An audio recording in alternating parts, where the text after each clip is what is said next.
The concept of community has taken some dramatic turns in America's recent past. Interpersonal relationships are often marred by conflict, gossip, and mistrust, while mobile devices allow people to avoid interacting at all. Yet communities are precisely what Baha'is are working to build. Communities where each individual is valued, where bonds of trust are cemented and a common sense of purpose for the betterment of the world is shared. Bonnie Walters has been a Baha'i since 2002, but she's held a passion for community building for most of her life. Well, I was raised in a Christian background, and I was actually pretty active. Did a lot of program planning. I was a youth director for about 12 years. Had 22 youth in a program that I just thoroughly loved. I was a church secretary for a while. I've been on probably every board that they had. Very, very engrossed in my love of Christianity and Jesus. And my brother became a Baha'i in the 1980s, and he would talk to me about the faith, and then my daughter became a Baha'i. Well, you know, I think the basic thing for me was the peacefulness of not thinking that, quote, I was right, and that we were all of one God, which I think that everybody does believe that. I don't know where the divisions come in all the different faiths, but I think that was a big thing for me. Bonnie's passion for community building inspired her to relocate from the oceanfront beaches of Florida to the iced-over lakes of Wisconsin to learn more about it. Well, I come up in the summer times from Florida to spend time with my family, and my daughter Deborah and son-in-law John, and their 3 children live in Appleton, and she said, why don't you just come up and help us build a community and pioneer for a year?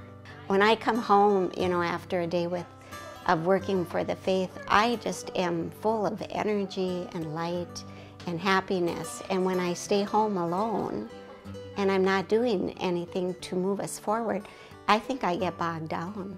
It's just a prime time to be out there working for the faith. People are so open to, all you have to say is there's one God and man is of one, and all the prime tenets of the faith, and people are right with you, you know. So I think being up here it's a time for me to give to the faith. Bonnie saw an opportunity for stronger bonds of friendship among these Baha'i women, so she came up with a way for everyone to spend time together in a relaxed environment. I'm a women's studies minor, and I love studying about women and how we've grown, and that was one of the things I loved about the faith, was the 2 wings of the dove. And Baha'u'llah always says that until women reach their full potential, men won't grow. And so I thought it was interesting. Here's so many stories about the women of the faith and how they held it together in times of trials. And so I started a women's devotional.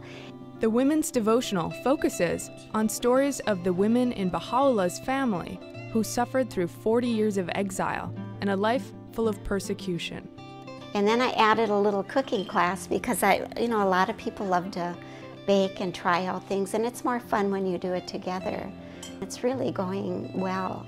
People are enjoying it, and it's time where we just sit around the table afterwards and eat whatever we baked, and people just share, and just people are opening up, and I think that's what we need.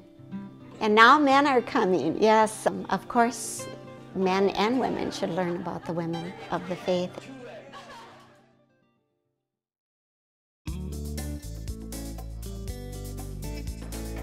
Not only are the women's devotionals co-ed, they're also a magnet for youth and young adults.